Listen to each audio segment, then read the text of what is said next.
referred to a bit smirkingly as this little ladybug of a thing among sports car purists. Not anymore.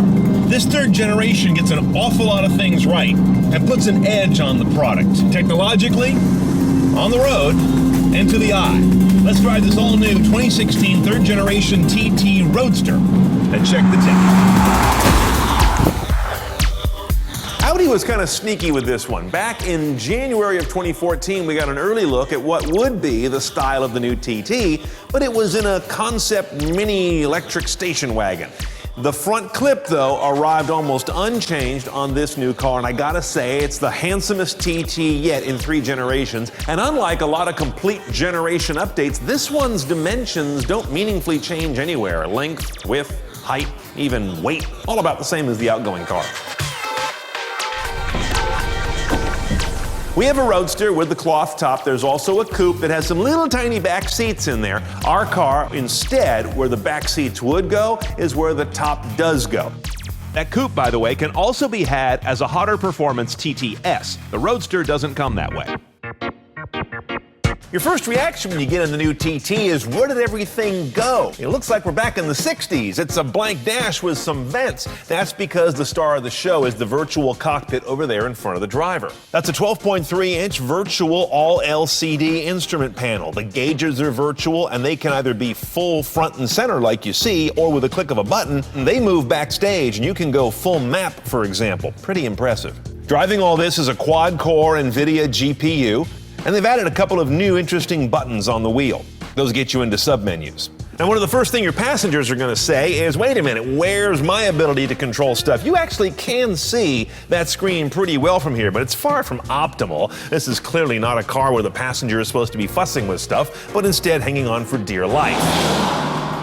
And of course, you've got your MMI controls down here, excellent voice command, touchpad on top of the knob. This is all pretty standard Audi stuff, as is the 4G LTE connection that powers all this, including an excellent online search and the ability to go photorealistic on the maps at certain elevation levels. The other interesting part of cabin craft Audi has done here is to get rid of your traditional bank of HVAC controls and instead embed everything in the knobs on the vents. 5 vents, 5 knobs. The outer ones control your seat climate and heating, and these center ones handle temperature and fan and airflow direction. It's super clear, fast to use, nice system. And blessedly, Audi's dumped the MDI, the proprietary multi-device interface, and now uses good old USB. A 16 TT is powered by a 2-liter inline-4. It's turbocharged and direct injected, of course. 220 horse, that's up 9 from last year. 258 pound-feet of torque, that's the same as last year. One choice of a gearbox in the US, a 6-speed dual-clutch automated manual. No 6-speed manual available here, and all-wheel drive, quattro, of course. 0 to 60 happens in 5.6 seconds, slightly quicker if you get the coupe, faster still if you get the coupe TTS. Our car weighs about 3,400 pounds, including that ragtop mechanism, does about 26 average, 30 on the highway. Underway, 3 words in this new TT: light, bright, and tight. That's what it feels like in terms of powertrain, in terms of openness, and in terms of perceived weight on the ground. A lot of that light perception is from power that comes on with almost no turbo lag. I really have to salute them for doing a really good job on that, especially when it's a 2-liter 4 that is sitting under that turbo. So there's not a lot to fall back on, but the power, it comes on very effortlessly. And when it does come on, it flows into one of the fastest dual-clutch gearboxes out there. Now, we've experienced this gearbox before, and it is a good one. But what's so great about it are the lightning-fast shifts when you press it, and the extremely good table manners when you don't. We've seen Audi Drive Select before. This, I believe, is the first time when it can also affect the logic of the quattro all-wheel drive system. For example, in dynamic mode, which is sport mode, it can tell the quattro system to behave with a bias toward the rear wheels by default.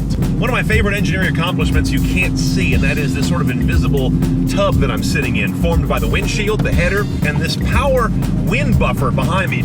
When that's up and everything else is up around me, but top's all the way down, you've got a very isolated, beautifully climate-controlled scenario inside of here. Oh, it's augmented by these little neck heaters back here on these optional sport seats. They blow warm air over your neck. Bottom line is, you're going to love fall evenings on the road, top down in this car. The top goes up and down quickly, about 10 seconds either direction. And trunk space doesn't vary. It remains smallish no matter where the top is, but at least you know what to expect. We're going to start about $46,400 for a TT Roadster. By the time I add some tech, those nice neck heating seats, and a surprisingly affordable B&O audio option, I'm somewhere in the low 52 range. The cabin tech is hard to beat on this car, though your passenger may say otherwise. The ride handling and the power and the delivery and the whole light, bright, tight way it drives are outstanding. I love the looks now. There's not much to dislike about the new TT. More cars driven CNET style. Standing by now at cnetoncars.com. Click on the road.